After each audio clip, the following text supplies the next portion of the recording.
Généralement, la capacité de se remettre en question est l'une des choses les plus difficiles que l'humain soit capable de faire. La majorité des gens ont tendance à penser qu'ils sont toujours dans le bon, toujours du côté de la raison. J'avais raison, il avait tort.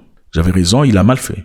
Il aurait dû me parler avec plus de grâce. Il aurait pu être un peu plus généreux. Il aurait pu parler avec un peu plus de gentillesse, de condence, de simplicité. Oh, il est beaucoup trop arrogant. Ce n'est jamais nous, hein. Ce n'est jamais moi qui étais un peu trop intolérant, moi qui étais peut-être irrespectueux ou irrespectueuse. Ce n'est jamais moi qui étais intransigeant ou intransigeante. C'est généralement les autres. L'être humain a généralement du mal à se remettre en question. C'est difficile parce que se remettre en question, pour beaucoup de personnes, c'est comme avoir l'impression de faire une négation de tout ce dont ils existent, hein, tout ce pourquoi ils existent. Voilà.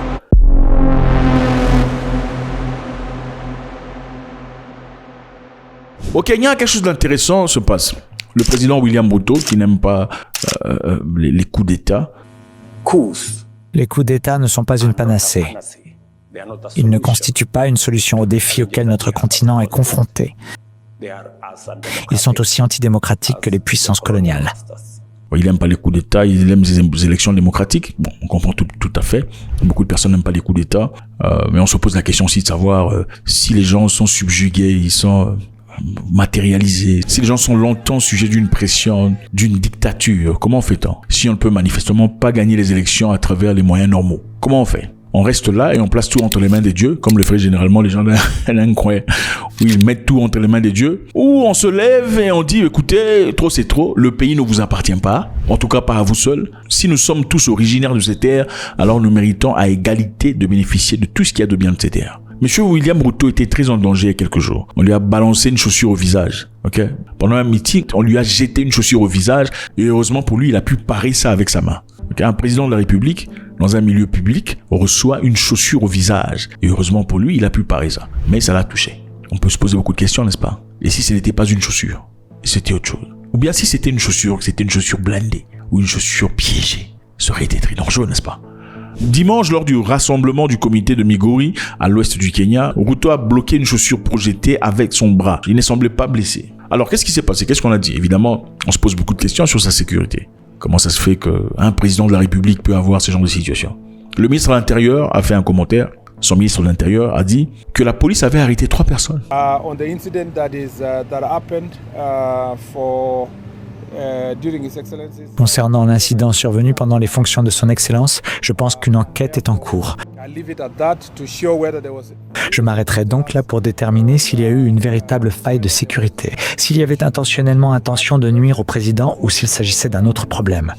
L'enquête est donc en cours. Donc 3 personnes par rapport à cette histoire où on a jeté un truc à Ruto. Je vous rappelle que Ruto n'est pas pas exactement aimé de tout le monde. Il n'y a aucune personne qui est aimée de tout le monde, mais Ruto a eu des problèmes sérieux avec sa population très récemment, où les jeunes hommes sont sortis dans les rues pour aller pousser contre une loi qui devrait être mise en place, une loi exigeant à ce qu'il y ait des taxes supplémentaires pour achat de pain. Donc tu veux acheter ton pain, il y a le prix, il y a aussi le prix du taxe qu'il faut payer au-dessus. Tu veux acheter une bande hygiénique, il y a le prix de la bande hygiénique, il y a aussi la taxe qui est au-dessus de la bande hygiénique qu'il faut payer. Il y a le prix du traitement de cancer, il y a aussi la taxe au-dessus du prix. Voilà, c'était compliqué, les gens étaient très fâchés. Des jeunes hommes nés en 2000 étaient dans les rues en train de... Ils n'ont pas prié, hein. Oh Seigneur, entre les mains des dieux. Et puis ils sont partis au concert, jamais. Ils sont allés dans les rues. And I want to tell this government, we gave you the entry, we are going to show you the exit. Mr. President, watch us. I don't want him as my president. I even regret why I voted him. Yes, he must go. This Nini finance bill, we are not amending. We are rejecting. Everything, we withdraw it. Ils ont résisté, ils ont charbonné. Les gens ne sont pas égaux en Afrique. Il ne faut pas dire les Africains, il n'y a pas les Africains, c'est chez vous que vous êtes comme ça. C'est chez vous que vous êtes des péreux. C'est chez vous qu'on peut te dire non, on va toucher ta mère. Tu regardes, tu vois, il y a cette personne musclée, tu dis ok, Seigneur, j'ai pris. Voilà. Les Kenyans ne sont pas comme ça. Mais ils ne sont pas musclés, hein. Bref, continuons. Les jeunes Kenyans sont sortis dans les rues pour réclamer leurs droits. Et évidemment, il y a eu beaucoup de Kenyans qui sont tombés, beaucoup ont perdu la vie. Mais ce n'était pas en vain, parce qu'en fin de compte, la loi n'a pas été acceptée, elle a été rejetée. Et ce n'est pas comme chez vous, on vous chicote un peu, vous fiez, vous commencez d'abord, on va mourir ici, vous venez en groupe, on va mourir. Mais quand on vient, comme des foussards, des trouillards. Les hommes ne sont pas comme ça. Hein. Un homme n'est pas comme ça. Un homme n'a pas peur. Regardez, un homme, un vrai homme sait qu'il naît un jour, il mourra un jour. Personne ne va s'en évader. L'islam dit, tout le monde connaîtra la mort. Un homme naît un jour, il meurt un jour. On le dit dans beaucoup d'histoires. Mais tout le monde connaîtra la mort. Tu as peur de quoi? Il y a aussi un pays là-bas, en tout cas quelques pays de l'Afrique de l'Est, qui ont une mentalité quand même assez intéressante. Ils disent wawili wakufe watatu wasonge, wene watabaki watajenga nchi. Wawili wakufe watatu wasonge, wenye watabaki watajenga nchi. C'est-à-dire, même si 2 tombent, c'est-à-dire tomber en mourant, et que 3 progressent, ceux qui vont rester construiront le pays. C'est ça la mode. Même si 2 tombent et que 3 progressent, ceux qui resteront vivants construiront le pays. Mais ça, ce n'est pas une mentalité de tout le monde. Parce que dans certains endroits, ils se disent, moi, je vais tomber pourquoi? Tout le monde a cette mentalité. Moi, je vais rester vivant, je veux manger, je ne veux jamais me battre. Je veux une révolution sans se révolter. Je veux un changement à travers la prière. Il n'y a pas de changement à travers la prière. Il faut arrêter des bêtises. Il faut arrêter. Si un pasteur te dit le changement vient à travers, il t'a menti. Le changement vient avec l'action et l'application. Jésus, dans la Bible, il a pris la salive, il a mis la boue, il a mis dans les yeux de quelqu'un. Jésus, vous priez dans la Bible, il a mis la salive, il a mis dans la boue, il a mis dans les yeux de quelqu'un pour qu'il soit guéri, l'aveugle. Pourquoi il n'a pas dit aveugle, vois? Pourquoi il n'a pas dit au monsieur là qui était couché au coin, lève-toi et marche? C'est vrai, il y avait un lève-toi et marche. Pourquoi ce monsieur là il a dit, quand l'eau va bouger, il faut tomber dedans? Ok. L'action est très importante. L'action. Les clients sont sortis. Bref, c'est pour dire que Ruto n'est pas tout à fait aimé de tout le monde. Alors, quelqu'un lui a balancé la chaussure. Il a bloqué ou barré ou paré, ça peu importe comment vous dites ça, selon votre anglais ou votre français et votre niveau de francolatrie.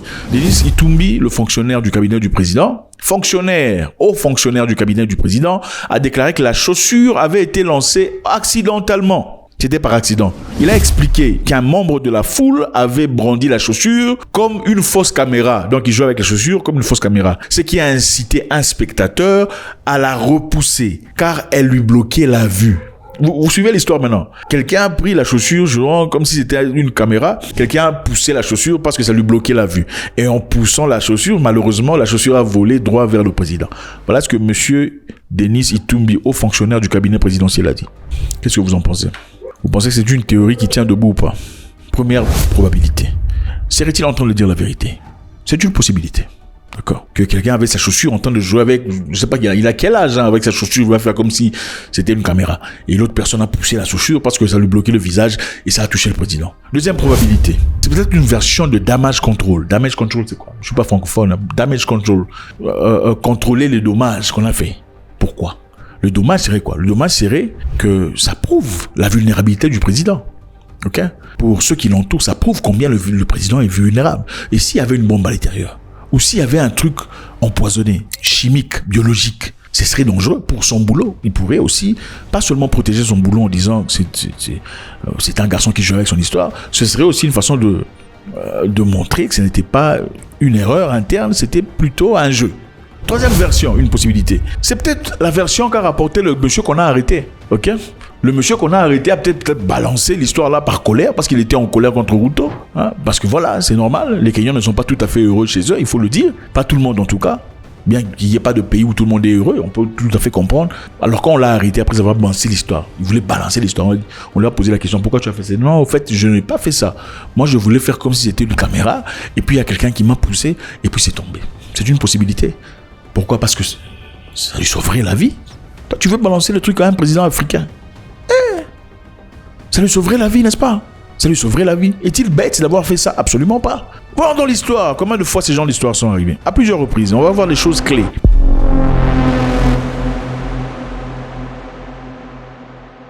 Avec George Bush, par exemple, en Irak, en 2008, le président américain George Bush a esquivé une chaussure lancée par un journaliste irakien en signe de protestation contre le chaos qui a suivi l'invasion menée par les États-Unis. Le journaliste était en colère. Vous avez détruit notre pays sous prétexte qu'il y avait des armes de destruction massive que vous n'avez jamais montrées. En effet, vous avez quitté notre pays avec notre or. Oui, il a pris beaucoup d'or. L'or a disparu. Alors, le journaliste était en colère, a balancé l'histoire contre Bush. Mais la différence entre Ruto et Bush, c'est quoi? Bush a esquivé. Hein? Bush a esquivé. Hein? Il était là présent, il voyait ce qui se passait, il a esquivé. Ruto, si c'était Ruto, c'était parti déjà. Il était distrait en émotion, en train de motiver les gens. Hein? Les Africains aiment trop motiver les gens. Qu'est-ce qui est arrivé aux journalistes? Le journaliste irakien Moutandar Al-Zaidi, après avoir lancé ses chaussures, il a rapidement été interpellé par les forces de sécurité, placé en détention par les autorités irakiennes, accusé d'agression contre un chef de l'État étranger. Il a été initialement condamné à 3 ans de prison. Cependant, sa peine a été réduite à 1 an en appel. Qu'est-ce qui lui est arrivé après? Après avoir fait la prison, évidemment, il a finalement été libéré après 9 mois de détention sous la pression de l'opinion publique. Monsieur Zaidi s'est servi de cette opportunité, de cette célébrité. Il était devenu célèbre chez lui pour commencer une carrière politique, mais malheureusement, qui n'a pas vraiment abouti. Donc une opportunité peut en créer une autre. Mais lui, bon, dans ce cas, il n'a pas bien joué.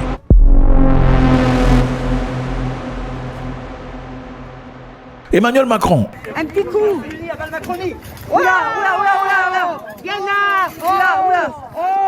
Ce jeune est très courageux. Quelque part, on pourrait avoir l'impression que c'est du théâtre, mais ce n'est pas du théâtre. Après la gifle, qu'est-ce qui s'est passé? Tarel a été immédiatement placé en garde à vue par les autorités françaises. Il a ensuite été inculpé de violence sur personne dépositaire de l'autorité publique. Lors de son procès, Tarel a expliqué avoir giflé Macron pour protester contre la politique du président, notamment sa gestion de la situation économique et sociale de la France, ainsi que l'orientation générale du gouvernement. Alors, qu'est-ce qui arrive à ce monsieur? En 2021, Tarel a été condamné à 4 mois de prison. Sa peine n'était pas particulièrement sévère car, malgré la violence de ses actes, il ne semblait pas participer à une tentative organisée de déstabilisation du gouvernement. Donc, monsieur Tarel, on l'a perçu, dans un pays comme la France, monsieur était en colère, pas heureux contre, pas content de Macron, voilà pourquoi il a réagi. Donc, ses droits, bien qu'il était interpellé, son droit d'humain a été protégé. Bon, il y a aussi un pays ici, quelque part ici en Afrique, dans le coin là-bas. Un monsieur là, il avait pris une brique. Il a pris une brique, il a frappé la voiture d'un président. La République, le président de la République à l'époque, les gens ne l'aimaient pas, en tout cas à l'époque. À part ceux qui, évidemment, mangeaient de son argent, parce que généralement c'est comme ça. Les Africains sont pas les mêmes, ils sont très différents. Il y a des Africains qui se battent pour des choses qui sont correctes au nom de tout le monde. Et il y a aussi des Africains qui se battent pour leurs intérêts personnels. Il faut savoir la différence. Et pour connaître la différence, il faut vous déplacer dans plusieurs pays africains. Pas 1 ou 2 pays où je connais l'Afrique. Non, tu ne connais pas l'Afrique. Les Africains sont différents. Il faut se déplacer au moins dans 10 pays africains pour commencer à comprendre la différence. Il y a des Africains qui se battent pour l'intérêt de tout le monde. Il y a des Africains qui vous sacrifient. Pour eux, le pays va bien. Du moment qu'ils sirotent du champagne. Vous, on s'en fout. Arrêtez d'attaquer notre président. C'est leur président de leur tribu. Dans ces pays, le président, c'est un président tribal. Président de sa tribu, c'est notre pouvoir. C'est des choses incroyables. Alors, le jeune monsieur, brave, courageux, il faut le dire, arrivé au point de jeter une brique contre le cortège du président. Pourquoi on fait ça? Pourquoi un homme ferait ça? Un homme ferait ça parce qu'il est dans le désarroi. Il en a marre. Il faudrait plutôt demander à la personne, monsieur, pourquoi vous en arrivez là? Et aussi, encourager son courage. C'est-à-dire que c'est un élément. Si la grande majorité d'humains ne peuvent pas faire ça dans votre pays et que vous avez un homme qui a le courage de faire ce genre de choses, pas pour dire qu'il veuille tuer quelqu'un. Parce que s'il voulait tuer, il n'aurait pas emmené une brique. Il aurait emmené une bombe. Un homme qui a le courage de faire ça, sachant quelque part dans sa tête qu'avec une brique, ça ne pénétrait certainement pas le cortège du président qui est certainement blindé. Son intention n'était pas essentiellement de tuer ou de détruire. Son intention, c'était de montrer l'action, le désarroi, la colère. Une personne pareille, il fallait le prendre, l'asseoir et comprendre qu'est-ce qui se passe dans sa tête. Comment ça se fait que la population toute entière n'est pas comme ça? C'est dans des pays comme ça que vous voyez la guerre commence, les gens fuient. Oh non, on appelle. Oh, c'est entre les mains de Dieu. Pourquoi? Parce qu'il n'y a pas des hommes. Les hommes, vous les tuez. Vous tuez les hommes que vous avez qui peuvent vous aider à devenir, vous les tuez. William Ruto. La leçon est passée. God bless.